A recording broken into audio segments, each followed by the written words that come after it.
la dette de la France est aujourd'hui une dette de deuxième catégorie au niveau mondial. C'est-à-dire que c'est pas Ligue 2. une dette qui est haute, enfin, on paye plus d'intérêts parce qu'on n'est pas sûr que ça rembourse. L'an dernier, ça nous coûte 50 milliards d'intérêts. Hein.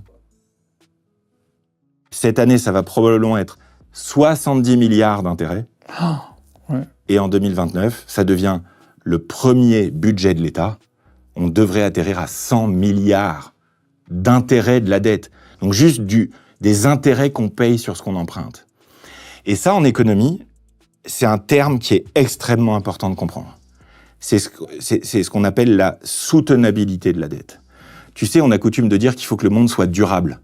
Que, effectivement, avec les ressources naturelles du monde, la nature, bon, on soit pas en train de tout flinguer, quoi. On essaye de rendre le monde durable.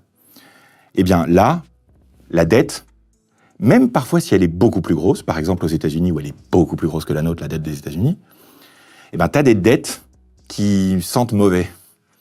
T'as des dettes où tu vois là que le système économique, il peut pas rembourser en fait.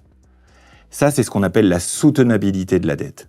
Et la dette de la France, pendant très longtemps, on avait la possibilité avec le système économique de la rembourser.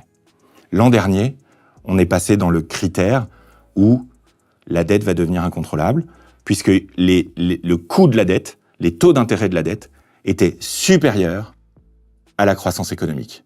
Et ça, c'est une catastrophe.